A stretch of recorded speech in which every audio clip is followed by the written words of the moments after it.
little bit more meaning. So can you talk us through a little bit how, what you're doing on a daily basis is relating into all of this? We all of us want really three things. We all want to love and be loved. We all want our families to be healthy, happy, and taken care of. And we want our life to matter. We want to make a difference.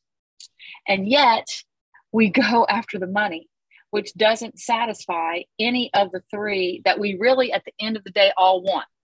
And so what we do is we really enable people to do that third thing and really make a difference. Because if you want to make a difference in your life, there's no way to do it except to take care of something else, somebody else, some other thing, an animal, a planet, a plant, a person. There's no other way to make a difference unless you're going to make a difference to somebody that needs it. How do you approach people who I want to matter too. I want to make a difference, but I don't believe in myself enough to start acting on this desire? I mean, you really have to do it on purpose.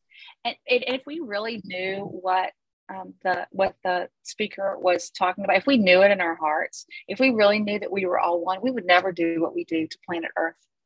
We would never do what we do to animals. We would never allow to happen what happens in our schools and to children in foster care and orphan care. We would just never let it happen if we really understood that we were all one, and that when one of us suffers, we really all suffer, that we were just one body. If we really understood it, if we really got it, that just wouldn't happen. Perhaps it's a ladder where you do for somebody else and then you understand a little bit that we're just like them, and you do for somebody else and then you understand we're just like them. Perhaps, maybe it's more like a ladder. I don't know.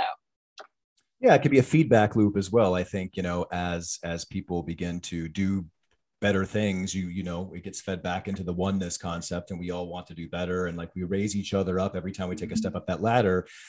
Jeremy Rifkin, who will be on the show in season 2, he talks a lot about the empathetic civilization. And he says that, it used to be your tribal ties, your blood ties, then your religious ties, and then your national ties as you kind of move up this ladder to extend your empathy to understand who you connect with, who you would protect, who you will be with. And now the next step, of course, is with technology, we're learning that we can empathetically reach out to another country that's in a war. We can empathetically reach out with images and being in live time, real time with social media, like to people who are struggling. And I think a little bit, Rachel, what you were saying is interesting to me too, because I do think as we're trying to switch to this consciousness of oneness, it does take a lot of like looking at yourself a bit. Where am I not loving myself? Where am I thinking that I'm so separate that nobody loves me, or that I'm not good enough, or that I'm not part of the whole, that I'm not part of the nature? That's where like some of that deceptive thinking comes in. And I think a lot of people struggle with that. And that is the barrier to getting to this consciousness, is viscerally feeling how loved, how taken care, how supported, that you matter, that just being here is an act of a miracle. And you're reimagining philanthropy and social impact versus charity. You're doing social entrepreneurship, like creating social change in the for-profit sector. So you're working a lot. You're working in both worlds, Caroline. You're dealing a lot with the one percenters for sure. And you're around that world so much. So when you're in that world, how are you navigating that world without some kind of like disappointment or frustration? Is a lot of that come up? Or somebody gave me this tip, and I use it all the time. I put 3 words in front of the sentence. I just say, just like me, they don't get it. Or just like me, they aren't doing enough. Or just like me. Because you know what? I was in the for-profit world for a long time, and I didn't get it. I was clearly going for the money. I didn't get it. Reality slapped me in the face. It took like neon signs for me to get it. So who am I to say that they should be getting it when they have the life they have? And I was in a village in India, and I was, with the villagers, and we were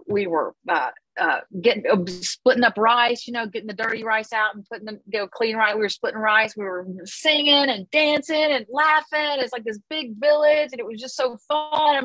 These are poor people. These are the bottom of the socioeconomic pyramid this is the people that we're talking about having the best time. The next day I fly to Bombay. I go to this clearly billionaire's house for this fundraiser, and these women they're starving, right? They're so skinny. They're wearing these high heel shoes. They're complaining about their maids. They're, just like me, just like I used to be. And I called Joan. I said, I don't get it. How are the people at the bottom happier than the people at the top? It really makes no sense. Like, explain this to me. And she said, I can tell you how happy people are based on the number of locks they have in their life, the number of car locks, the number of house locks, the number of gate locks, we are isolating ourselves and making ourselves they're putting themselves in this prison. They think they're keeping everybody out, but they're really keeping everybody in. Number one. Number two, the people on the bottom have nothing to lose. They don't have anything to lose. It gives them this kind of way of being that is easier. There's nothing to lose. They don't have anything to protect. There's no locks. There's nothing to protect. There's nothing to lose. And so there's this kind of freedom, this joy that comes from that. It's a very hard world to balance between, and I commend you on your courage to do that. And what's interesting is, there is no top. There's no, everybody's climbing this. There is no top. I mean, there's always a better jet. There's always, I don't know who has the top. And, the people at the top are kind of, really, it's nominal what's at the top. But there is definitely a bottom. Yeah, there is definitely a bottom. And the bottom is I think it's a hard place to be, but it's very solid. It's very solid feeling. But there's two things I'm thinking about right now in terms of oneness and awakening, and that is ownership, right? Like you were saying, locks, and I own things, and ownership is really a separate kind of thinking. I own, who am I? I own an identity. I own a house. I own a slave. I own the food. It's mine, and that makes